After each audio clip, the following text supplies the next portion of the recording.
Today's daf is daf Ayin Tes. We're going to begin today on daf Ayin Ches Amid Beis, the last line. And the Mishnah states, Ha'ochel kikoseves hagasa, that a person eats a very large tamra is a tamara or a date, and he's chayav on Yom Kippur. This is a very unique shiur, a minimum amount of volume that he's chayav for. And we'll see why on Yom Kippur we have a unique shiur that doesn't reflect the universal shiur of Kizayas. Boy Rav Papa, first of all, before we get to that issue, we have a suffix of Rav Papa. And here we start today's daf, Ayin Tes Amud Aleph. The Kosevet Sha'omru, when the Chacham in the Mishnah said that if he eats a shiur of Koseves, his chayav is begari nasa, or below gari nasa. Is it with its pit or without its pit? And here we have a number of interpretations.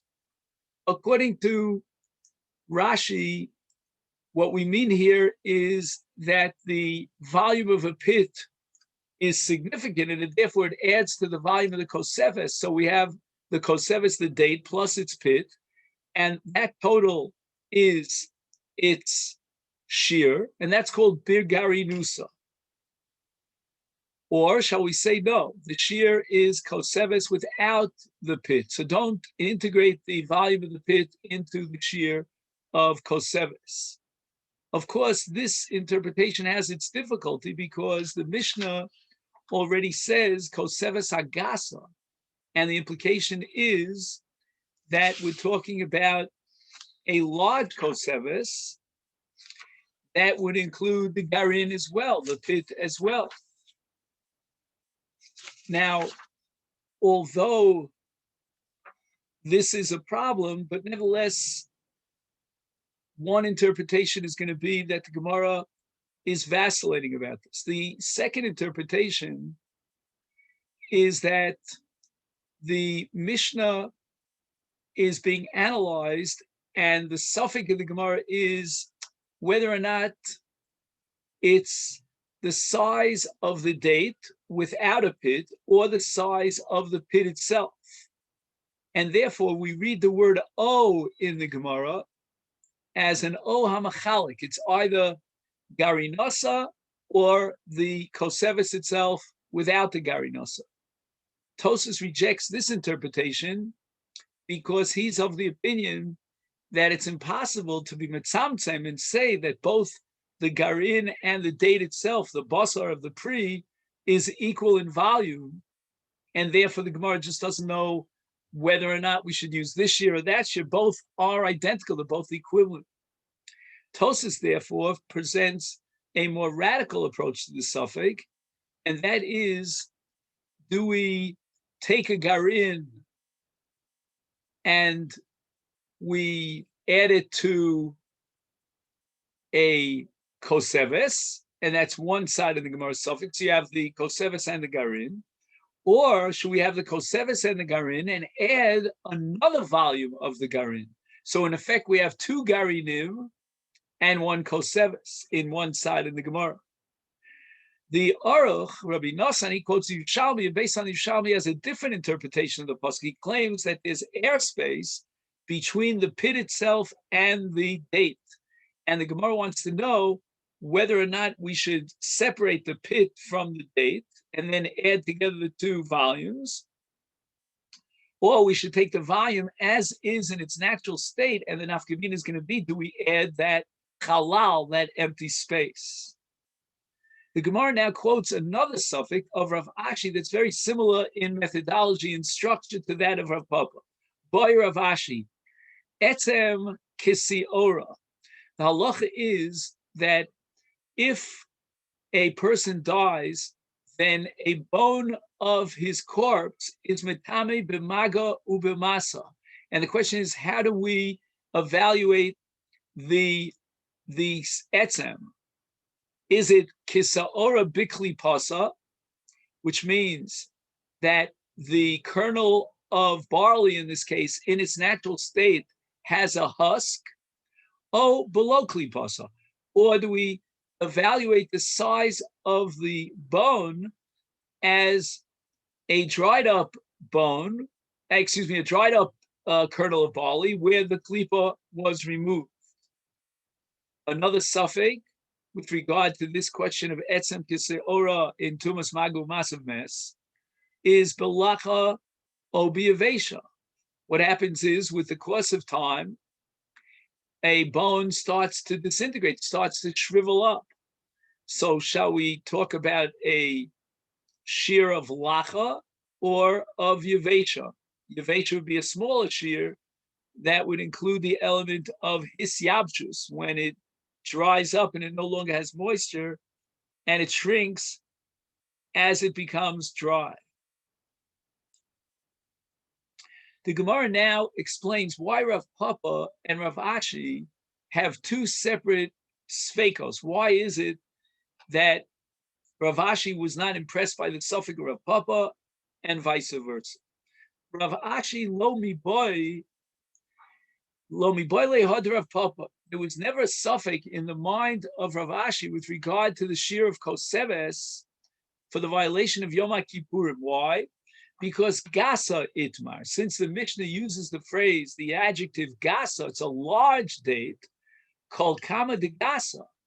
We have to make sure it's a larger date. The Mishnah went out of its way to include the word gadol, or in this case, gasa, to obviously indicate that you have to evaluate the koseves together with its garin, which will expand the size of the garin. Rav Papa, on the other hand, lo mi boy leila hadarav Ashi, he doesn't have the suffix with regard to etzem kisiora.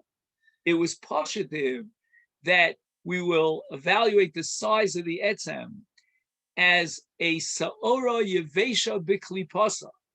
On the one hand, we're going to include the husk.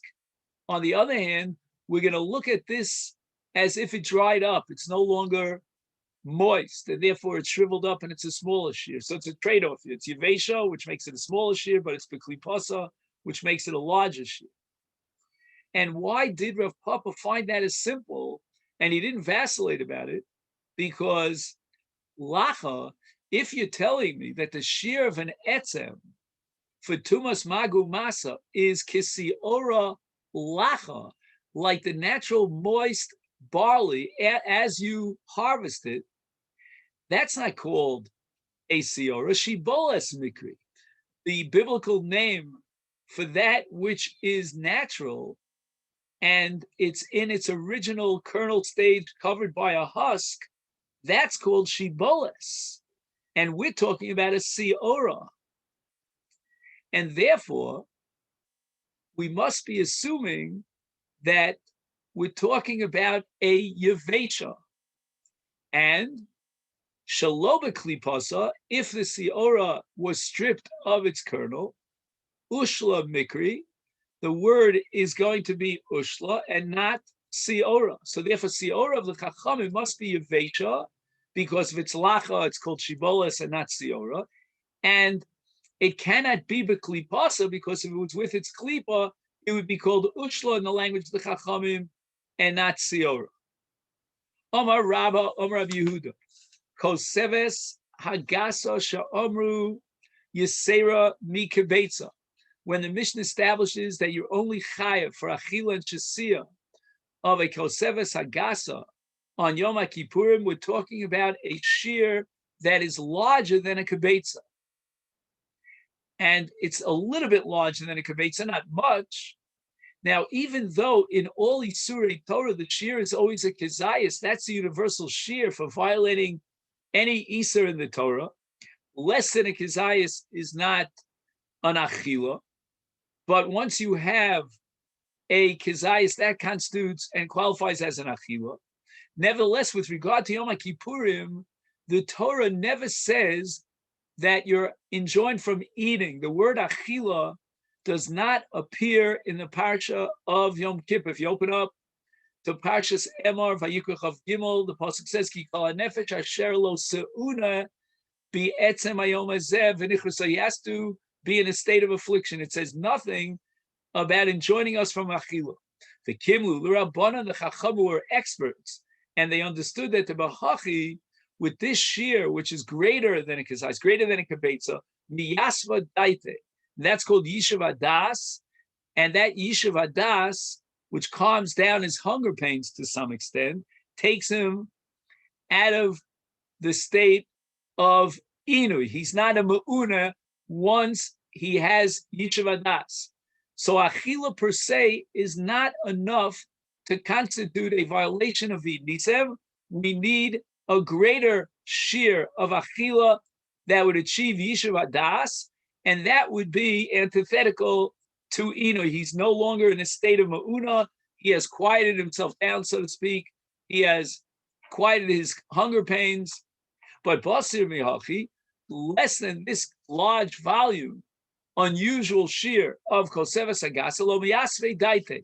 He may have eaten an amount of achila, but there's no yishuv adas. He may have eaten that which would constitute achila v'kol tarkula. He ate a kezayis, maybe even a kibetza, but yet he hasn't reached and achieved the state of yishuv adas. Now the Gemara is going to really put up its dukes, so to speak, and object to this definition of Rabbi Yehuda, according to which a koseves hagasa is greater than a kibetza. It's not going to be an easy win for Rabbi Yehuda. Meisvei, we're going to ask a question and raise an objection from the Mishnah in Sukkah. Now, this Mishnah is on Daf Chavav Amid Beis, and it tells us the following story. Maisa, there was a story on Sukkot. Ve'viu Rabbi Yochanan and Zakkai litom es hatavshil Rabbi Gamliel shtei kosvos udli shel mayim. Now, these two great Tanoim, Rabbi Yochanan and Rabbi Gamliel, are sitting in their homes, and the Talmidim apparently brought in front of them, or maybe it was the wife, the Akeres Bayis, a food and drink, solid and liquid. The liquid was a deliyah of mayim, a pail of water, but we'll focus our attention on the solid, the tavshil. What was the tavshil? What was the size, the volume of the tavshil? It was shtei kosvos. It was the equivalent of 2 dates. Now let's assume that these dates had the shear of koseves hagasa with their pits. And now, what are the Tanoim going to do when this food is being presented to them in the house and it's sukkahs? Will they be forced to take the food into the sukkah and eat it in the sukkah? Amru. They told Rabbi Yochanan and Zakkai and Rabbi Gamliel, halum l'sukkah. That Rabbi Yochanan and Zakkai and Rabbi Gamliel did not want to eat this tavshil of shtei kosvos outside the sukkah. They would prefer to eat it in the sukkah. That's the language of the Mishnah. But the Brisa adds a very critical point in explaining this Mishnah. V'tani Allah, with regard to this Brisa, that clarifies the Mishnah. It says, Lo mipnei shalachakach. It wasn't that these two great Tanoim felt that according to Allah, they must absolutely are required to eat this shtei kosvos in the sukkah. No. The shtei kosvos is what we call an achilas aroi, and the shti of mayim for sure is a shtias aroi, a temporary kind of quick snack you're allowed to eat outside the sukkah. And this is all recorded in the Mishnah in Masechet Sukkah Daf Chav Hei. And therefore, since these shtei kosvos of a tavshil were derech aroi, it was an achilas aroi, and certainly shtias aroi. Therefore, according to the strict letter of the law, they did not have to take this achila up to the sukkah and eat it there. Ella, but rather, ratzu lahachmir al atzmon. And this is brought down in Shulchan Aruch that a person who wants to be machmir on himself, even if he doesn't want to drink even water outside the sukkah, everything that he eats or drinks in the sukkah, even though it's an achilas aroy, then mishubach, he should be praiseworthy. So they ate, these two tanoim, what we call an achila mu'etes, very limited, a ma'at tavshil. It was equivalent to te'ima and derech aroy. It was not a su'uda, and therefore they were not obligated in achilas aroy to eat in the sukkah. And the Mishnah continues and tells us another story. Ukshenasnu lo Rabbi Tzadok. They gave to Rabbi Tzadok, one of the great Tanoim, a piece of bread, a pas, and it was pachos mikabetza. It was less than the size of a kibetza, and he had three different kulos, three leniencies. Number one, nitolo b'mapa. He covered his hand with a kerchief, with some cloth, and that's called aninos hadas, meaning he was an istidis. He didn't want to, put his fingers that might be dirty directly on the bread. But in any event, he did not require the tilas yadayim, because Rabbi Tzadok was of the opinion that there's no chiyuv of the tilas yadayim in a case of pachas mikabetza. Furthermore, achalu chutz l'sukkah. He would eat less than a kibetza outside the sukkah because he held that it was an achilas haroy. Less than a kibetza is called an achilas haroy, and in the poskim, this is a gigantic machlokas rishonim. And thirdly, v'lo berech achra, Rabbi Yehuda was of the opinion that there's no chiyuv birkas hamazon unless you eat what's called a shear of kedei svia, and the Torah says v'savata, and svia is a minimum of a kibetza.